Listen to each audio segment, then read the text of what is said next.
প্রতি বছর পয়লা জানুয়ারি নানুরে তৃণমূল কংগ্রেসের আয়োজনে মিলন মেলা হয়ে থাকে। গত প্রায় 6 বছর ধরে এই মেলার আয়োজন করতেন জেলা পরিষদের প্রাক্তন পূর্ত কর্মাধ্যক্ষ আব্দুল করিম খান।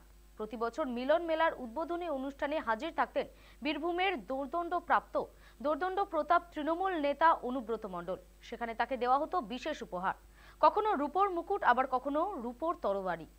সেই মতো স্বাভাবিকভাবেই এবছর কে পাচ্ছেন বিশেষ উপহার তা নিয়ে কৌতূহল তৈরি হয়েছিল দলীয় কর্মী সমর্থকদের অন্তরে। সবাইকে চমক দিয়েই এবছর বিশেষ উপহার পেলেন কাজল শেখ। অনুষ্ঠানে রাজমুকুট পরানো হলো বীরভূমের জেলা সভাধিপতিকে। তবে জেলায় স্বমহিমায় ফিরে এলেও এদিনের উদ্বোধনী অনুষ্ঠানে অনুপস্থিত ছিলেন অনুব্রত মণ্ডল, আর তার অনুপস্থিতি নিয়েই বিস্তর গুঞ্জন শুরু হয়েছে। চেয়েছি প্রতিটা মুহূর্তে তাদের সাহায্যের হাত আমাদের সামনে চলে এসেছেন।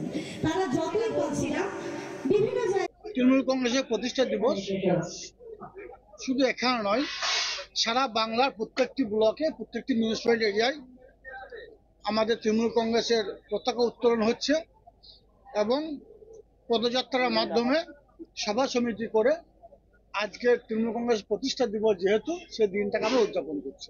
শুধু একা অনুব্রত মণ্ডল নয়, সারা বীরভূম জেলার যে বিধায়করা আছেন, ব্লক প্রেসিডেন্টরা আছেন, কোর কমিটির সদস্যরা আছেন, প্রত্যেককে আমরা আমন্ত্রণ জানিয়েছি।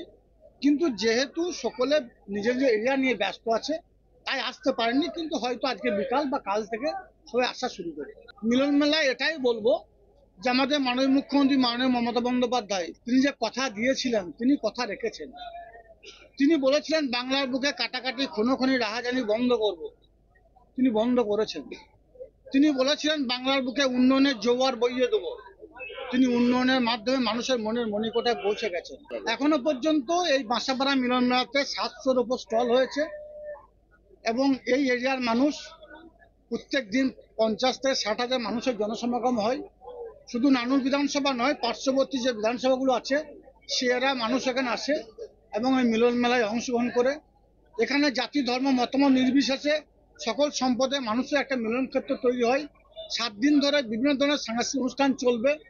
শুধু আমার বীরভূম জেলার নয়, রাজ্যের বিভিন্ন প্রান্ত থেকে যারা ভালো ধরনের কলা কুশলী আছে, উচ্চ মানের, তাদেরকে নিয়ে এসে এখানে কলা কুশলী প্রদর্শন করবে। এরা মানুষ সেসব দেখে আনন্দ উপভোগ করবে।